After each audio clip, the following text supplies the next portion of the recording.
Assalamualaikum warahmatullahi wabarakatuh. Dari Jalan Pangeran Ponegoro nomor 1A Wonosobo, 98 FM Radio Purnama Sidi mencerahkan, inspiratif. Selamat sore sahabat Purnama Sidi dimanapun Anda berada. Jumpa kembali bersama kami dalam spesial kajian leluasa. Ya, kajian tarjih bersama dengan Majelis Tarjih dan Tajdid Pimpinan Daerah Muhammadiyah Kabupaten Wonosobo. Dan senang sekali pada sore hari ini dia sudah bersama dengan narasumber kita, bersama dengan Cak Sun. Assalamualaikum warahmatullahi Cak Sun. Waalaikumsalam warahmatullahi wabarakatuh, Mbak Dea. Oke, apa kabar Cak Sun? Alhamdulillah, insyaallah kita semua mudah-mudahan diberikan keberkahan oleh Allah Subhanahu wa taala. Amin amin ya robbal alamin. Dan pada kesempatan saat ini sahabat Purnama Sidi, dia bersama dengan Cak Sun, insyaallah selama 1 jam ke depan kita akan bincang-bincang mengenai himpunan putusan tarjih Muhammadiyah. Dan seperti pembahasan kemarin masih sampai di bab salat nggih Cak? Ya, masih membahas tentang salat. Baik.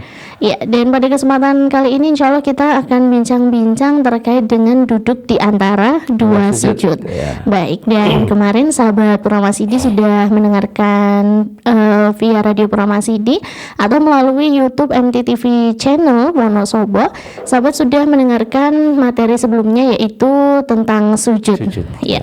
Oke, dan sahabat Purnama Sidi dimanapun Anda berada, untuk acara ini merupakan kolaborasi dari Majelis Tarjih dan Tajdid Pimpinan Daerah Muhammadiyah Kabupaten Wonosobo, Majelis Tablik Pimpinan Daerah Muhammadiyah Wonosobo, Majelis Pustaka dan Informasi Pimpinan Daerah Muhammadiyah Wonosobo, dan Radio Purnama Sidi Wonosobo.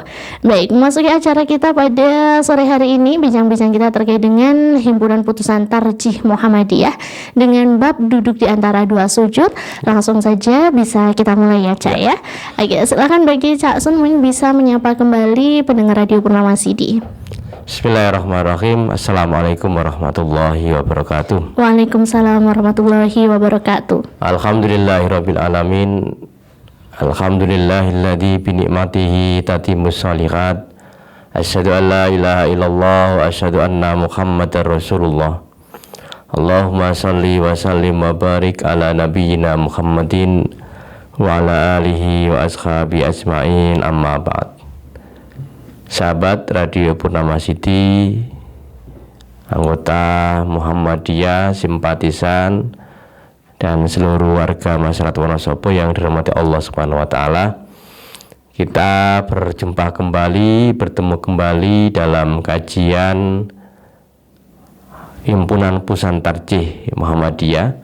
Kita merujuk ke sana dan kita sudah sampai pada pembahasan tentang sujud. Nah, kita akan memasuki pada pembahasan setelah sujud, itu yang kita sebut dengan iftiros. Baik. Ya, duduk di antara dua sujud itu ya. Sebenarnya ada istilah lain, ya, ada dua istilah yang berbeda. Jadi kalau duduk iftiros itu duduk dengan menegakkan kaki kanan, kemudian membentangkan kaki kiri, kemudian menduduki. Baik. Nah, ini duduk di antara dua sujud ya. Kalau sholatnya 4 rakaat ya, kemudian itu bisa jadikan untuk tahiyat awal. Baik. Ya. Nah, ada yang kedua istilah dengan istilah tawaruk. Ya, tawaruk ini posisi terakhir ketika kita melaksanakan sholat, baik sholat yang 2 rakaat subuh, baik, kemudian sholat yang 3 rakaat maghrib, maupun sholat yang 4 rakaat, ya, okay. Isya, duhur, sama asar. Nah, tawaruk itu apa? Duduk menegakkan kaki kanan, kemudian apa? Menghamparkan kaki kiri ke depan, di bawah kaki kanan, dan duduknya di atas tanah atau lantai. Ya, okay. Ketika kita melaksanakan tahiyat akhir, ya. Nah, itu yang disebut dengan duduk tawaruk itu.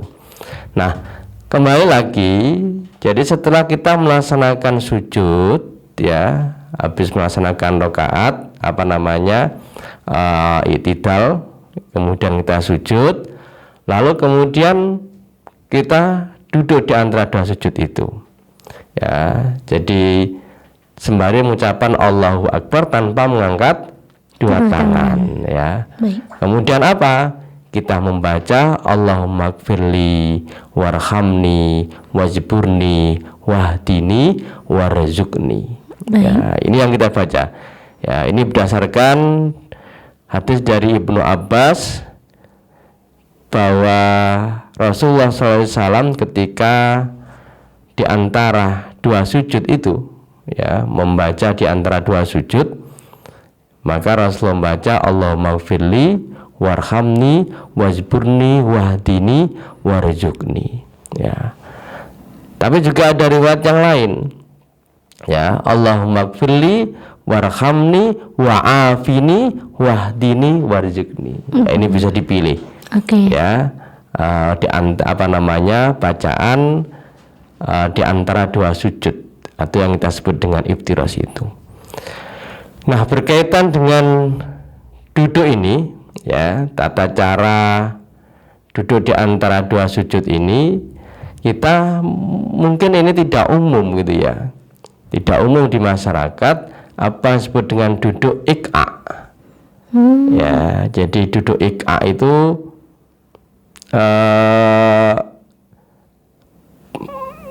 pantat itu, ya, bokong itu menduduki tumit.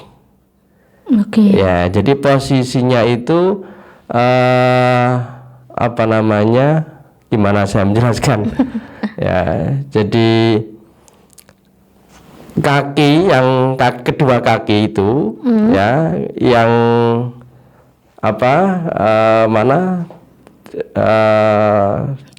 tumitnya itu, ya, itu sebagaimana orang duduk, jadi dia menduduki di antara dua kaki itu. Ya, jadi kakinya agak tegakkan, tidak lempoh, ya kan? Ya, tapi menduduki di antara dua kaki. Jadi itu yang disebut dengan iqa. Cuma memang ini jadi nggak umum. Sebenarnya berkaitan dengan iqa ini ada satu riwayat yang ini juga sebenarnya sahih dari Ibnu Abbas tentang al-iqa itu, ya. Jadi al-iqa alal qadamaini, ya. Di antara duduk iqa itu di antara dua tumit itu, ya. Kemudian Ibnu Abbas mengatakan ya sunnatun, itu adalah sunnah. Lalu kemudian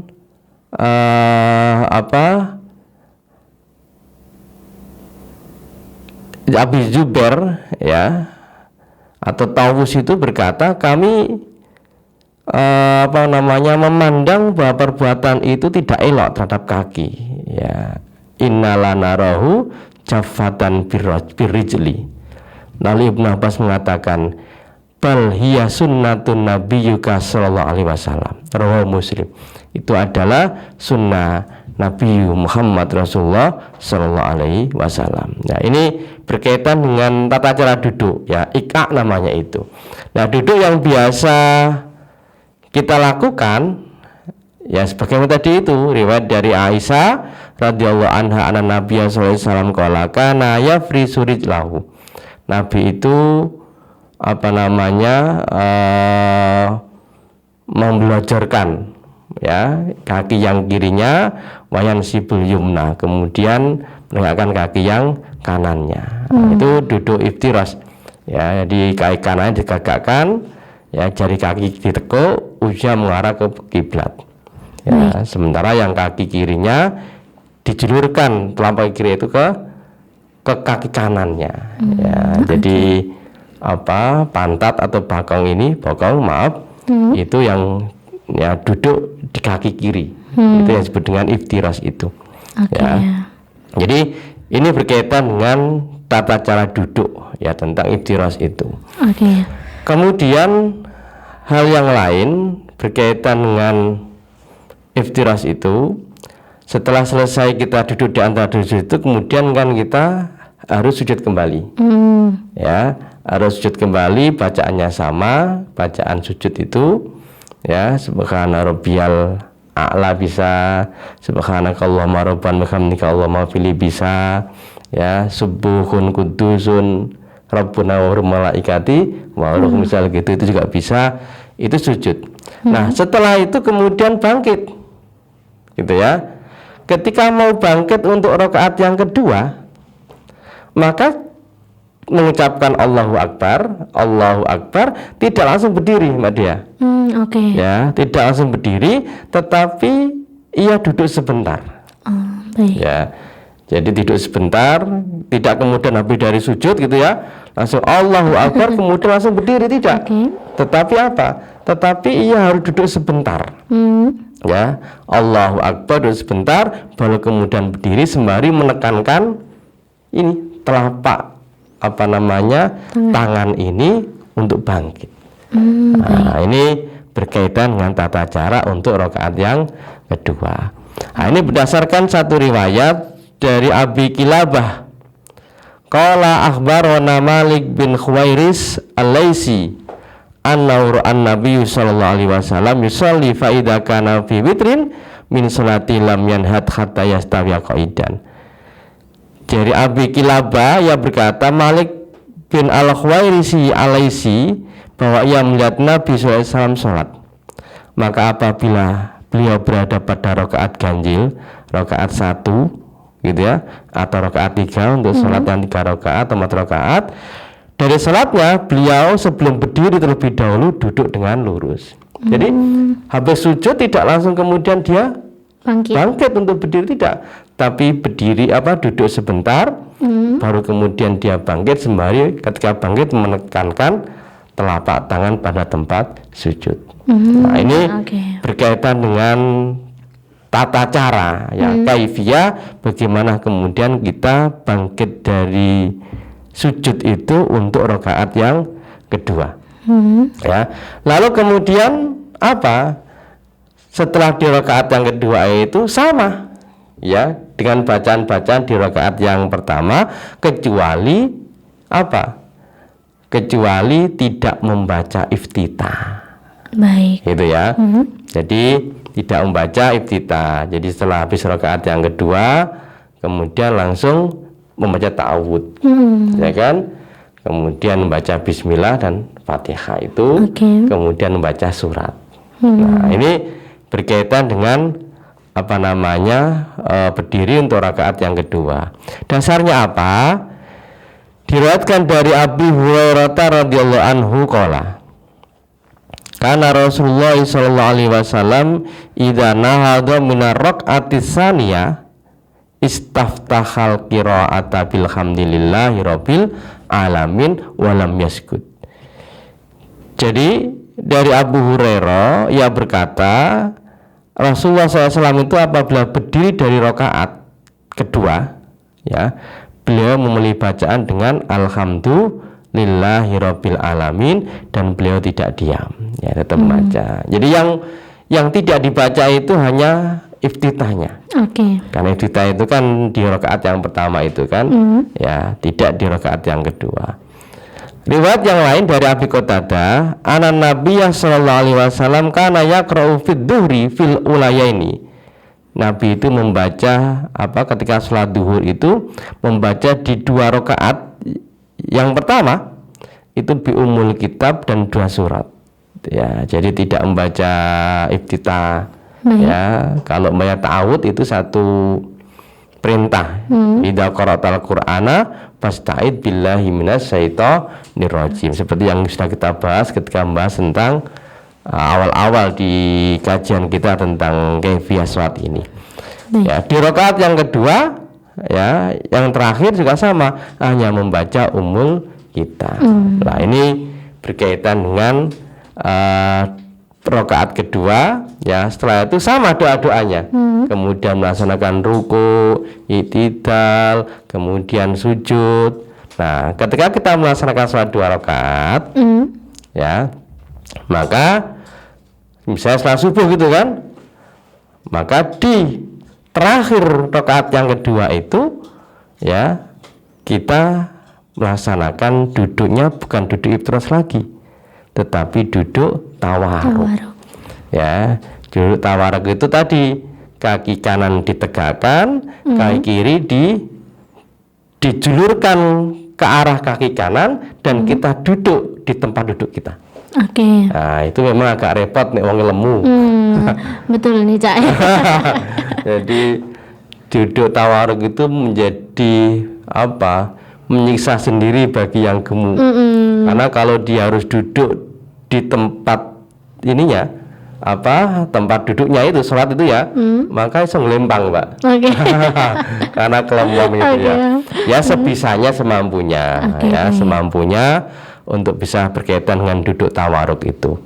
Ya, jadi ketika sudah di rakaat kedua, misalnya kita sholat subuh gitu ya, maka duduknya tidak lagi di iftirosh, ya, tetapi duduknya duduk tawaruk. Nah, maka kemudian kita melaksanakan tasyahud akhir. Ya, di dalam tasyahud akhir ini, sebagaimana yang tadi saya katakan, duduknya adalah duduk tawaruk itu. Ya, duduk dengan memasukkan kaki kiri di bawah kaki kanan, sementara telapak kaki kanan ditegakkan, ya, dengan jari-jari ditekuk dan ujungnya mengarah ke kiblat. Ini juga nggak gampang juga. Nih, misalnya panjang nggak bisa ditekuk ya sebisanya lah kira-kira gitu. Tapi ketentuannya yang dicontoh oleh Rasulullah SAW itu memang jari jemarinya itu begini, jadi menghadap. Ya, ini yang dimasukkan sini bukan segini, tapi ini yang begini ini. Ya, jari jemari yang kanan ini menghadap kiblat itu. Tapi jelas, ini ya nggak gampang juga, ya sebisanya kira-kira gitu kan. Ketentuannya begitu itu. Nah, ini tasyahud akhir. Kemudian hal yang lain berkaitan dengan tasyahud akhir itu apa? Tata cara meletakkan tangan ketika kita tasyahud itu, ya itu seperti apa? Ya, ketentuan di dalam tarjih itu, ketika meletakkan kedua telapak tangan itu di atas kedua lutut dan mengacungkan jari telunjuk. Ini kan satu hal yang memang bagian dari yang dicontoh oleh Rasulullah SAW. Nah, di antara tata caranya itu ada beberapa riwayat yang memang berbeda-beda. Ya, misalnya dari Amir bin Abdullah bin Jubair an abihi qala kana Rasulullah sallallahu alaihi wasallam idza qa'ada yad'u wa du'a yadul yumna ala fakhidihil yumna wa yadahul yusra ala fakhidihil yusra wa asara bi isba'ihi sababati wa wadu'a ibhamahu ala isba'ihi al-wusta wa yulqi mukaffahul yusra rukbatahu. Rawahu Muslim. Dari Amir bin Abdullah bin Jubair dari ayahnya, ia berkata Rasulullah itu jika duduk tasyahud, beliau letakkan tangan kanan di atas paha kanannya, ya, di atas paha kanan, dan tangan kirinya di atas paha kirinya, dan beliau memberi isyarat dengan menunjuk dengan jari telunjuknya, dan beliau letakkan jempol pada jari tengahnya, sementara telapak tangan kirinya menggenggam lututnya. Ya, jadi ketika ginian, ya begini ini menggenggam, ya, menggenggam jempolnya itu menggenggam jari tengahnya itu. Ya, jadi bisa begini, ya, ini menggenggam ini ya, ya bisa seperti ini. Ini riwayat yang pertama berkaitan dengan mengacungkan jari telunjuk ketika kita tasyahud akhir. Kemudian riwayat yang lain dari Amir bin Abdullah bin Jubair dari abihi, dari bapaknya, qala kana Rasulullah sallallahu alaihi wasallam idza qa'ada yad'u wa yadul yumna ala fakhidil yumna wa yadahul yusra ala fakhidil yusra wa asara bi isba'ihi sababati wa wadu'a ibhamahu ala isba'ihil wusta wa yulqi mukaffahul yusra rukbatahi. Ya, jadi Nabi itu ketika tasyahud meletakkan tangan kanan di atas paha kanannya, tangan kirinya di atas paha kirinya, serta menunjuk dengan jari telunjuknya dan telapak tangan kirinya menggenggam lututnya. Jadi kalau yang pertama tadi jempolnya ini menggenggam jari tengah, baik, gitu kan? Kalau hadis yang kedua ini tidak, biasa saja, ya kan, biasa saja. Ya, jadi menunjuk dengan jari telunjuknya dan telapak tangan kirinya menggenggam lutut. berarti begini. Ya, ini kadang-kadang nggak kelihatan. Ya, jadi menunjuknya itu biasa. Ya, bisa begini. Ya, megang lututnya ini. Intinya kalau yang pertama tadi jempol ini memegang jari tengah. Baik. Ya. Kemudian sekarang ini yang kedua riwayatnya hanya menunjuk dengan jari telunjuknya. Ya, tidak disebutkan bagaimana caranya, hanya menunjukkan menunjuk dengan jari telunjuknya dan telapak tangan yang kirinya menggenggam lututnya. Ya, lutut. Ya. Kemudian hadis yang ketiga dari Ibnu Umar anna Rasulullah sallallahu alaihi wasallam kana idza qa'ada fit tasyahudi wada'a yadul yusra ala rukbatihi. Ya. Ala rukbatil yusra wa wada'a yadul yumna ala rukbatil yumna wa aqada salasa wa khamsina wa asara bisababati. Rawi Muslim. Ini cara yang ketiga. Nabi itu ketika tasawuf, duduk tasawuf, beliau meletakkan tangan kirinya di atas lutut kirinya. Lutut ya, tadi kan paha. Ya, yang pertama paha. Ya, ini lutut. Tangan kanannya ya di atas lutut kanannya dan beliau lingkarkan jarinya sehingga membentuk angka 53. Gini nih. Ini 5. Ini dalam huruf Arab itu gini. Jadi 50 kemudian 3.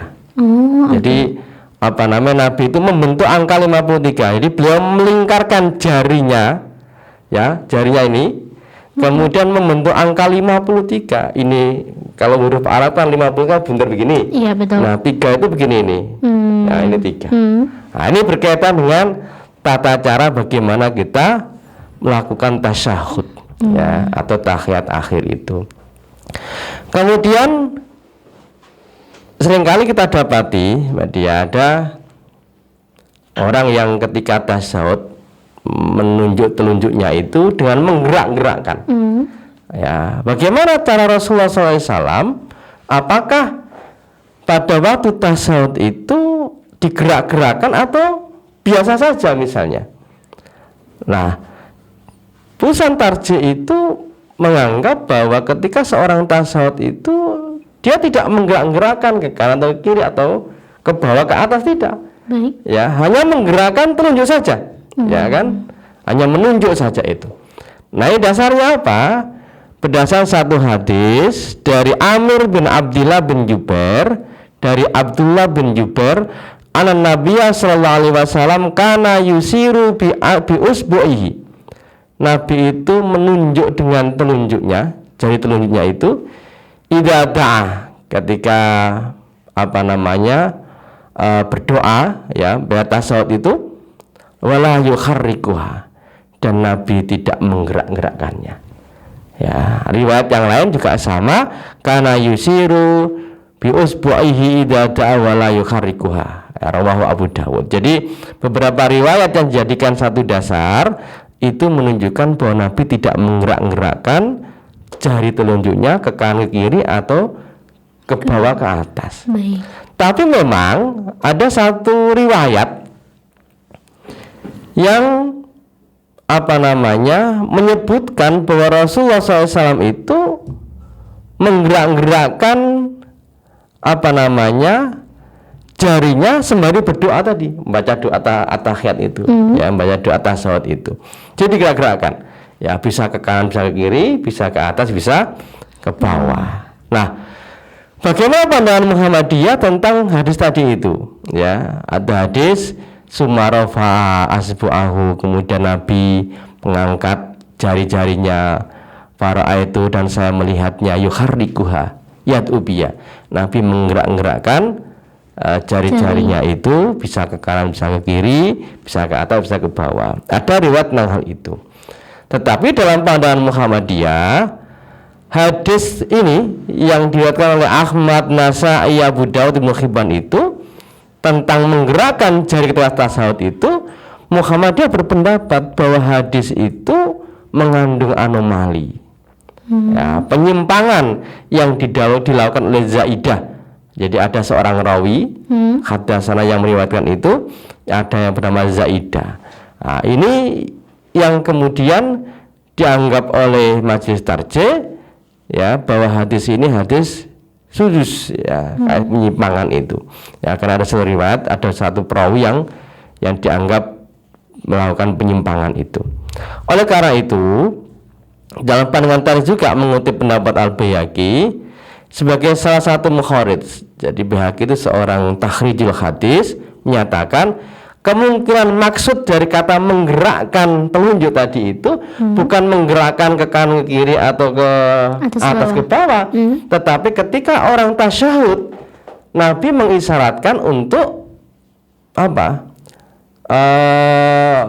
Menunjukkan jangan jari telunjuknya itu yang kemudian disebut dengan menggerakkan. Jadi tidak kemudian ketika tasyahud itu terus kemudian tangan kanan dan kanan kiri hanya diletakkan saja, tetapi maksudnya menggerakkan itu adalah dengan cara menunjuk jari telunjuknya itu, ya tidak digerakkan. Sekalipun di dalam fikih itu memang ada satu mazhab Maliki itu yang apa namanya ketika tasyahud ya itu menggerak-gerakkan ke kanan ke kiri atau ke depan ke atas ke bawah dengan pelan ya, sehingga kesimpulannya dari tarjih bahwa yang rajih ya yang dianggap kuat dari berbagai macam pandangan itu adalah bahwa ketika tasyahud itu tidak menggerakkan jari telunjuk.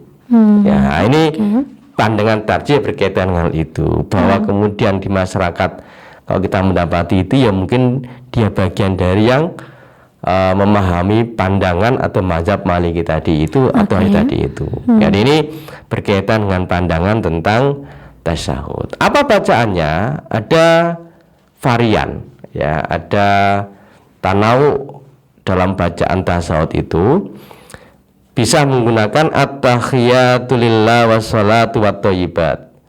Assalamu alayka ayyuhan nabi wa rahmatullahi wa barakatuh. Assalamu alayna wa ala ibadillahi sholihin. Asyhadu an la ilaha illallah wa asyhadu anna muhammadan abduhu wa rasuluhu. Ini bacaan tasyahud yang pertama.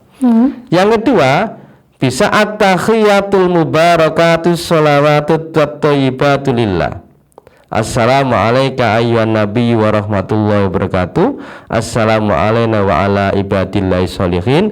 Asyhadu an la ilaha illallah wa asyhadu anna muhammadar rasulullah. Jadi ada dua bacaan itu, silakan dipilih. Ya, dipilih yang memungkinkan bisa kita hafal. Ya, hampir ya nggak panjang juga, ya nggak pendek ya, kedua-duanya hampir sama, ya kan, bacaan tasyahud yang pertama maupun yang kedua. Setelah itu kemudian baca apa? Membaca sholawat. Ya, setelah membaca tadi doa tasyahud tadi, kemudian yang kedua membaca sholawat. Allahumma sholli ala Muhammad wa ala ali Muhammad kama shallaita ala Ibrahim wa ali Ibrahim wa barik ala Muhammad wa ali Muhammad kama barakta ala Ibrahim wa ali Ibrahim innaka hamidum majid. Bisa pakai ini. Atau yang kedua, Allahumma sholli ala Muhammad wa ala ali Muhammad kama shallaita ala ali Ibrahim wa barik ala Muhammad wa ala ali Muhammad kama barakta ala ali Ibrahim fil alamina innaka hamidum majid. Jadi ada dua varian ya, variasi di dalam bacaan tasyahud itu, baik yang bacaan tasyahudnya maupun bacaan sholawatnya. Kita bisa memilih. Nah, sebagai doa tambahan ya, karena memang ada satu perintah ya, semacam bagian dari kesunahan sebenarnya, bahwa Rasulullah SAW itu menyampaikan idza tasyahhada ahadukum, apabila salah seorang dari kamu itu tasyahud, artinya sudah membaca doa tasyahud kemudian membaca sholawat, falyasta'id billahi min arba, hendaklah ia memohon perlindungan kepada Allah dari 4 perkara. Nah, ini yang bisa kita baca. Apa?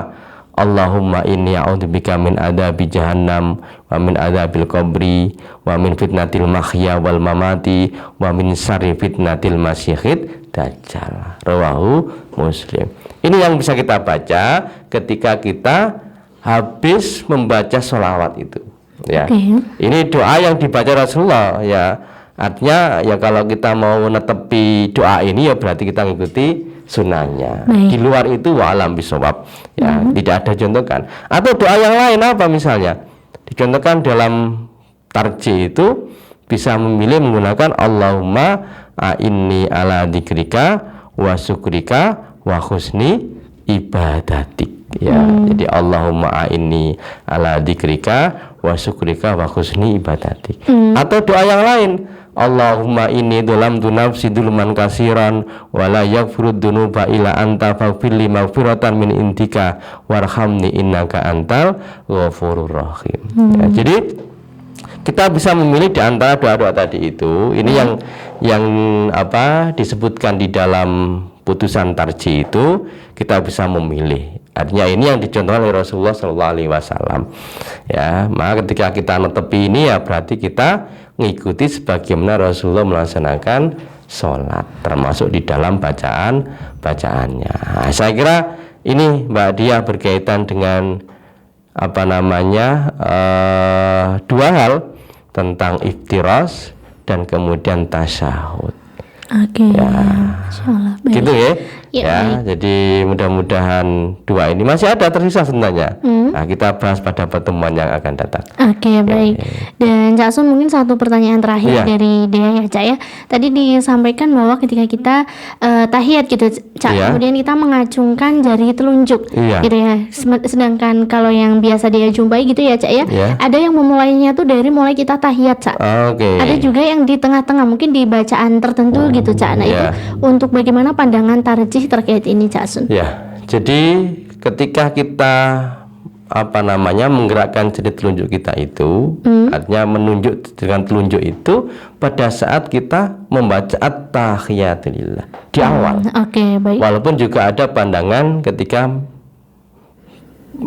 mulai bacaan syahadat. Asyhadu alla ilaha illallah. Nah, ada yang mulai dari situ. Ada yang ketika menyebut asyhadu alla ilaha illallah wa asyhadu anna Muhammadar Rasulullah itu kemudian dia tidak sampai menunjuk telunjuknya itu tidak sampai selesai. Ya, saya kira pandangan tarjih bahwa menunjuk dengan telunjuk kita itu ketika tasyahud itu dari ketika kita membaca at-tahiyatulillah itu sudah kita menunjuk dengan telunjuk kita sampai kemudian kita selesai salam. Nah, itu yang menjadi pandangan dari majelis tarjih. Itu Mbak Dia. Baik, terima kasih banyak Cak Sun atas materi yang telah disampaikan pada kesempatan sore hari ini, dan mudah-mudahan selalu dalam keadaan sehat walafiat. Amin. Dan untuk pertemuan yang akan datang insya Allah kita masih akan membahas mengenai bab sholat ya Cak. Insya Allah masih melanjutkan satu pembahasan ya tentang salam. Baik, dan terima kasih banyak kepada Cak Sun dan kepada sahabat Purnama Sidi dimanapun Anda berada. Ya, akhir sudah talk show kemudian bincang-bincang himpunan putusan tarjih Muhammadiyah bersama dengan Ustadz Ma'sun SHIME. Mudah-mudahan bisa bermanfaat bagi kita semuanya. Amin ya rabbal alamin. Dan terima kasih Cak Sun. Ya, sama-sama. Kami nantikan kembali untuk hadir lagi. Insyaallah. Ya, dan sahabat Purnama Sidi, akhir sudah kebersamaan kita di sajian leluasa lebih luas seputar agama. Bagi Anda yang ingin menyaksikan dan mendengarkan kembali tayangan ini, Anda bisa mengikuti kami via channel YouTube di MTTV Channel Wonosobo. Ya, dia mohon pamit undur diri. Terima kasih. Wassalamualaikum warahmatullahi wabarakatuh. Waalaikumsalam warahmatullahi wabarakatuh.